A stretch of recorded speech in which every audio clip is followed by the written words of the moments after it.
You are tuned in to a Fireside chat with Zany Mystic. Join us now on another exciting metaphysical journey. Relax, tune in, drop out, and take a seat by the fire as we explore new realms and possibilities. This is Magenta Pixie. You can find me at magentapixie.weebly.com. But now, here is Zany Mystic and guest. Enjoy the show.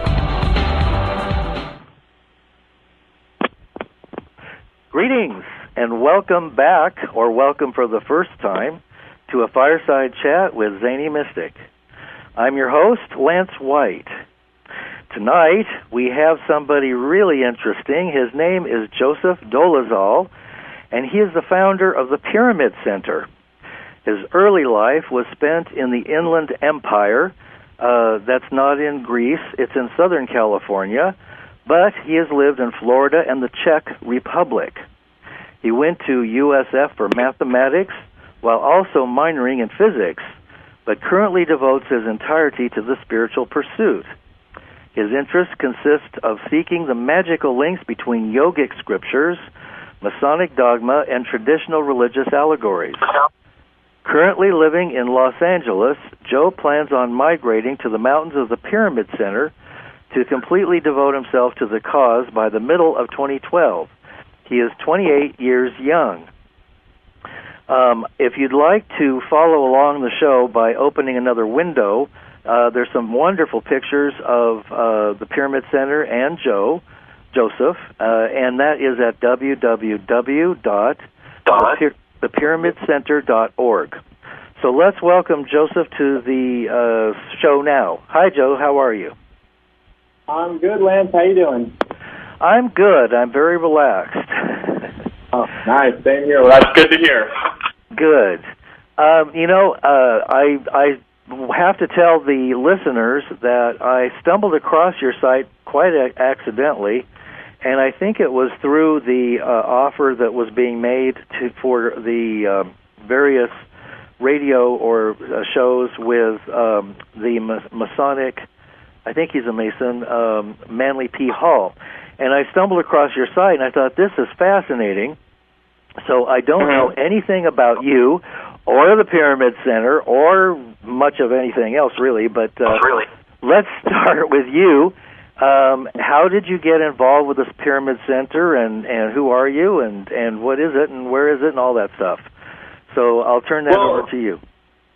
Well, the Pyramid Center story is actually, it has quite a long evolution behind itself.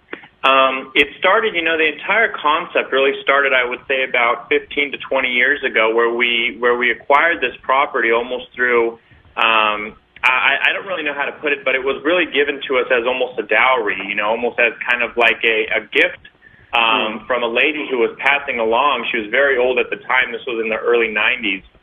And it was given as a type of gift because her husband wanted to actually build a retreat up there, a type of cabin retreat, but he had passed away up there. He had a heart attack. They're both very old at the time.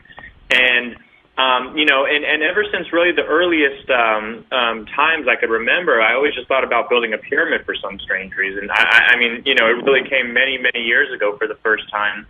And as I started getting, into my late teens and then 20s and whatnot, that I started noticing a lot of, I guess, the political, sociological mishaps of modern society. I always thought to myself, people, I need a place where they can go, tune out and discover themselves, either through an intellectual pursuit or a spiritual pursuit, and really get in touch with their inner essence, and really that's what the objective of a lot of religions are. But I think they have failed us utterly, the religions as such, because it's become more of a dogmatic mechanic to control people than it has really to give them any kind of salvation or any kind of spiritual quenching.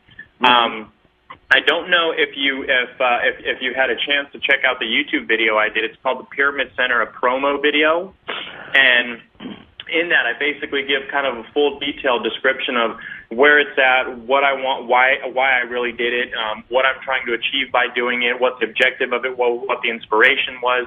And it goes on to entail that what I really ultimately want to do up there is recreate a type of ancient Alexandria, which is where people could just come, they can relax, meditate, they can get in group meditations, if they want to be solo, if they want to come just for a couple hours, or if they want to stay for a couple days. And really, it's just supposed to be a type of a spiritual paradise, if you will, and really what ancient Alexandria was. Nothing like it has existed since then, so it's kind of hard to fathom, really, And so I encourage your listeners, if they want, they can go again on YouTube and just YouTube search the Pyramid Center promo video, and I go into a little bit more detail in there. And that's pretty much, that was the originations of it. Huh. Very interesting. Now, has any ground been broken on the actual pyramid that you're building there, or is this all going to come about? The property is absolutely magnificent. You can tell that it has wonderful energy, that it must be a very high spiritual place. I mean, that just is obvious from the pictures on your website, the waterfalls, and the way the rocks are laid out.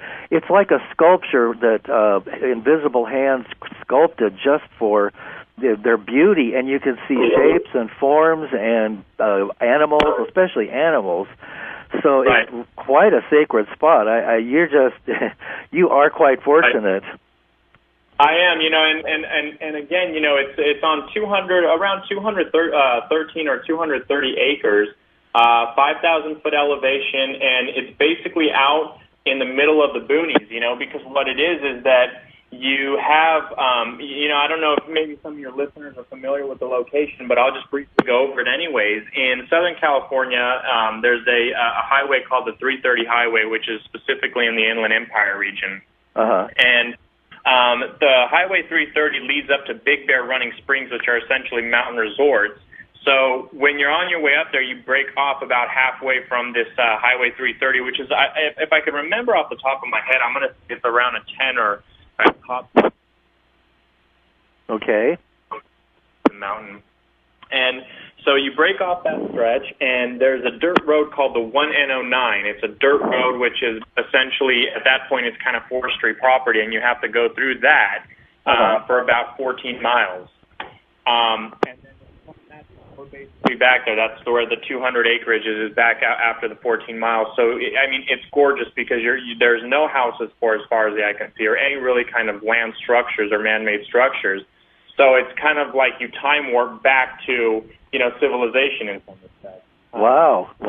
Yeah, and it's really amazing. What I've done up there so far, because I just remember you asked what has been essentially, what kind of progress have we had. I myself have been funding this entirely out of pocket for the last 5 years, which is essentially kind of the demarcation of the beginning of its construction.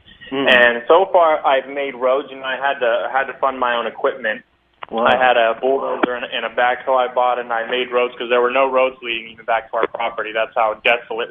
Wow. I don't want to get desolate, but rather undeveloped this region is.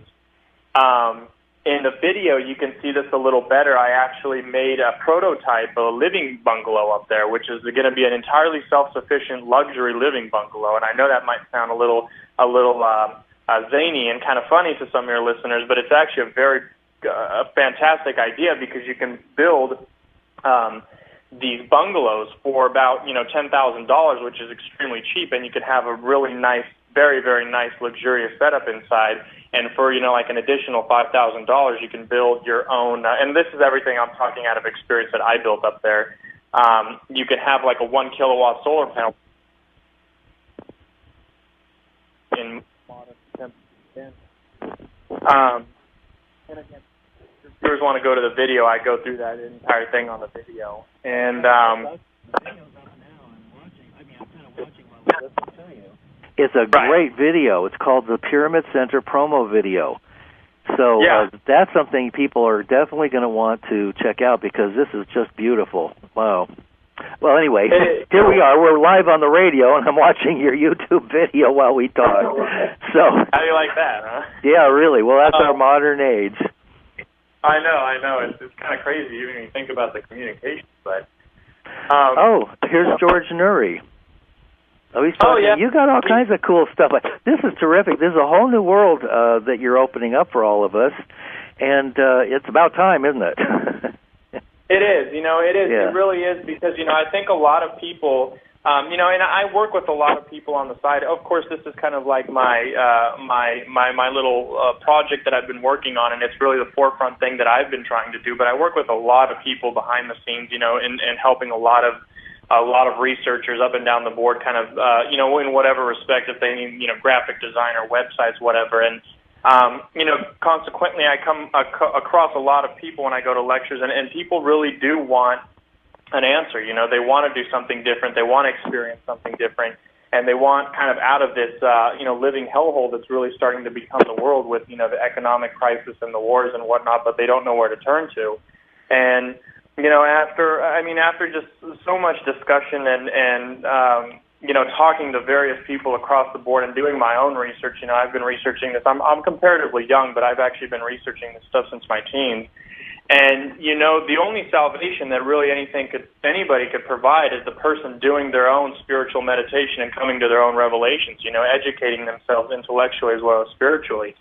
And until people do that or have a place to do that, then, I don't see the situation at all in any respect getting better, because people have to realize that the power is in them. It comes from within them. Mm-hmm, exactly.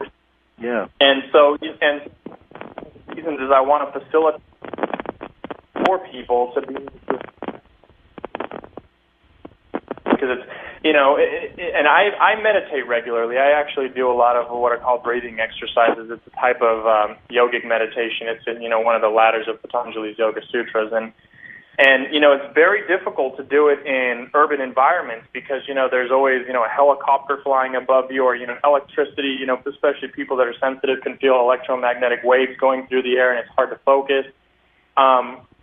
And so, it's really, and from what I've gathered, it's almost non-existent that a place like this, a haven exists where people can just go and enjoy themselves and really expand on their consciousness. Mm-hmm, mm-hmm. Now, I see that you have some people on your video that I track fairly regularly, and one of them is...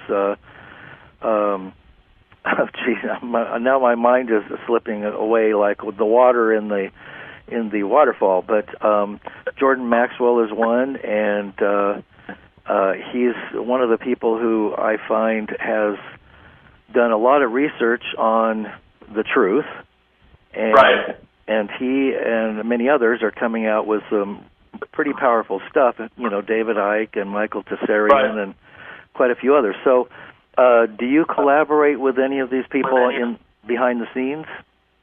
Oh yeah, well, Jordan Maxwell, I'm actually very, very close friends with him. I'm having a little trouble hearing you. Do you hear me now? Yes, you're going to have to keep whatever it is that you're doing in this moment going, because they've been fading in and out. Okay, do you hear me now? Yes. Okay. Yeah. So with Jordan Maxwell, I actually work with him very intimately. I've been working with him for about 2.5 years. I helped him kind of get back on his feet. I don't know if you know, he was experiencing some problems a few years back, and by a kind of a series of fortunate circumstances, I had met with him because of the Pyramid Center. Ironically, not because I was in any kind of dire need or help of anything, and he started asking me if if I could help him out with web designs and DVD productions and this and that. And I said, of course I could, why not? And one thing led to another, and then I kind of just, full-blown helped him with everything. I'm currently revamping his website. I helped him, with the web maintenance and DVD productions and the sales and just basically everything and anything business, which is good because Jordan's a researcher. He doesn't like dealing with the business aspect of it at all. He has zero interest in it. And so, I help him do that so he can essentially, do what he needs to do and educate the world that he feels, the way he feels he needs to educate. So, Exactly. Yes, yeah. I have the greatest respect and admiration for his work. In fact, I think I wrote him a while back about being on the show, but I know that he is selective about that at this point. No, so, I mean... Now you're going... I'm having trouble hearing you again. Okay, what about now? Okay, now is okay in Florida and the Czech Republic. He went to USF for mathematics while also minoring in physics, but currently devotes his entirety to the spiritual pursuit. His interests consist of seeking the magical links between yogic scriptures, Masonic dogma, and traditional religious allegory. Host, Lance White. Tonight, we have somebody really interesting. His name is Joseph Dolezal, and he is the founder of the Pyramid Center. His early life was spent in the Inland Empire. That's not in Greece. It's in Southern California. But he has lived at magentapixie.weebly.com. But now, here is Zany Mystic and guest. Enjoy the show. Greetings, and welcome back, or welcome for the first time, to a Fireside Chat with Zany Mystic. I'm your stories. Currently living in Los Angeles, Joe plans on migrating to the mountains of the Pyramid Center to completely devote himself to the cause by the middle of 2012. He is 28 years young. If you'd like to follow along the show by... You are tuned in to a Fireside Chat with Zany Mystic. Join us now on another exciting metaphysical journey. Relax, tune in, drop out, and take a seat by the fire as we explore new realms and possibilities. This is Magenta Pixie. You can find me at